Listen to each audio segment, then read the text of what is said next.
Olá pessoal, tudo bem? Então hoje vamos ver checkmate em um lance de partidas desse campeão mundial aí que vocês estão vendo na tela, Alekhine. Alekhine é uma figura com polêmica no mundo, muitas coisas da biografia dele são altamente debatíveis e contestáveis, mas nós vamos olhar aqui o xadrez, tá? Sob o ponto de vista do xadrez, ele é indiscutivelmente um dos grandes campeões mundiais, dos mais criativos que houve. E também no xadrez ele é polêmico, porque ele nunca deu o direito do Capablanca a uma revanche, né? Ele ganhou o título em 1927 e é daqueles matches, né, no xadrez que a gente gostaria de ter visto, que é a revanche Capablanca-Alekhine, bem como o match Fischer-Karpov. Então, muita coisa aí que a gente gostaria, mas que, enfim, né, não aconteceu. Bom, pessoal, então, nessa primeira coleção aqui, nós vamos ver as partidas que o Alekhine realmente deu o checkmate com as negras. Então, vamos virar o tabuleiro. E por ele ser um jogador muito combinatório, que buscava muitas posições de ataque, muito mais exemplos. Nós temos bem mais exemplos, e nós temos exemplos até de partida de campeonato mundial, como essa que está na frente de vocês. De brancas, o Bogolyubov, campeão russo da época, foi jogado em 1929, e de negras, o Alekhine. Negras jogam mate em 1, você pode pausar. E aí, pessoal, espero que vocês tenham achado esse lance. Torre H2. A torre dá o mate na sétima fileira, né, que é um tema estratégico aí muito importante, ocupar a sétima com as torres, né, ou com pelo menos uma, apoiada pelo peão de G3, que está defendido pela torre, e o bispo de casas negras atacando a diagonal. Olha, bem interessante. E essas casas negras aqui cobertas pelo bispo, tem também duas casas de cor oposta ocupadas pelas próprias peças do perdedor, né? Então, isso aí também é uma coisa interessante. As nossas peças atacando por um complexo de cor de casa e ou outra peça ou as próprias peças do adversário na cor restante. Essa partida aqui, de brancas, Eduard Lasker, não foi campeão mundial, que era Emanuel Lasker. De negras, o Alekhine, jogada em Paris, 1913. Negras jogam mate em 1, e essa posição com 4 damas no tabuleiro, ela pode ser bem traiçoeira e confusa. Bom, pessoal, espero que você tenha achado aí a solução. A dama tem que ser... O ponto do checkmate é B4, mas com a dama que está lá na coluna E. Por quê? Porque essa dama aqui, na verdade, ela é uma peça que não existe, certo? Ela não tem função alguma aqui porque ela está cravada, ela não pode sair. Então ela não pode tomar nenhuma das damas negras, porque o rei ficaria em xeque. E a outra dama completamente afastada do polo das ações. Essa aqui, Levenfish versus Alekhine em 1912. Levenfish, outro mestre muito famoso, que quem está habituado aí com os livros de xadrez deve ter visto partida dele já.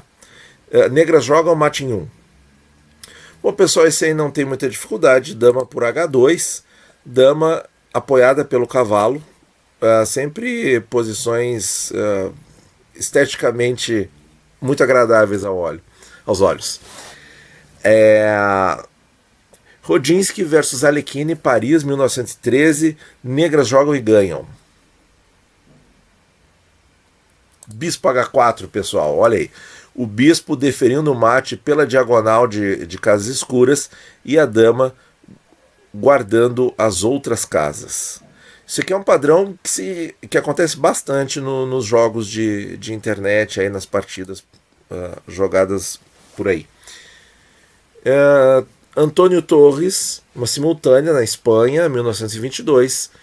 Vejam que simultâneas foram jogadas aí por décadas, né? E Alekhine de Negras. Qual é o lance, pessoal? Mate em 1. Cavalo por H3, checkmate. Cavalo atacando as casas negras e o bispo cortando as casas claras. E 2 peças brancas tirando casas de saída do rei.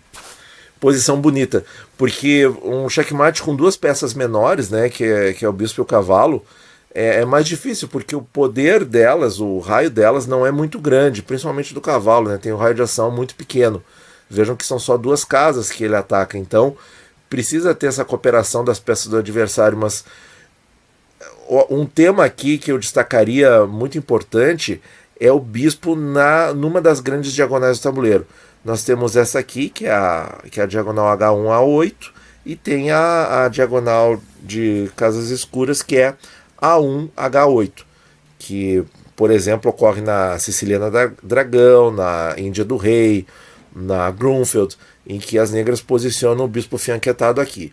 E esse bispo de casa branca fianquetado aqui acontece, por exemplo, na defesa Índia da Dama, que é bem comum, e por parte das brancas, muitas aberturas com G3, D4, C4, G3, a catalã, variantes da inglesa, também tem esse tema estratégico aí. Então, bispo na grande diagonal, olha, dificilmente vai ser uma coisa ruim de ter na posição. Via Kirnev versus Alekhine por correspondência em 1907. Isso é uma... E olha, e o sujeito deixou levar o checkmate por correspondência. Pessoal, coisas que aconteciam aí no século passado, né? Pois bem, negras jogam mate em 1. Peão por torre, checkmate. Então vejam aí a harmonia, né, dos 2 bispos, a torre cortando a saída do rei, o bispo branco tirando casa do rei também, e o peão fazendo aí esse lance muito bonito. Uma coisa que é destacada na biografia do Alekhine é que na formação dele de jogador, ele jogou muitas partidas por correspondência. Então, começo do século XX. E aí nós temos o que no século XXI, pessoal, para tentar substituir isso aí? Porque hoje em dia existe o xadrez por e-mail, sim, mas eu recomendaria o queenalice.com, que é um site aí para você jogar xadrez como se fosse por correspondência, só que é no próprio site desse servidor, queenalice.com. E você pode ter até 50 partidas ao mesmo tempo, e os limites de tempo por lance variam de 3 a 7 dias, 14 dias, ou 1 mês para a partida inteira. É muito interessante. Vamos ver se eu tenho mais alguma. Alekhine versus Alden, aqui ele já está com as peças brancas, é tema para outro vídeo. Então, pessoal, espero que vocês tenham gostado aí dessa pequena seleção de partidas que o Alekhine fez o checkmate. E até, vejam só, a partida de correspondência ele conseguiu dar checkmate, e partida de torneio valendo o título mundial, que foi contra o Bogolyubov. Realmente muito interessante. Tá certo, pessoal? Muito obrigado por ouvir e bons jogos a todos.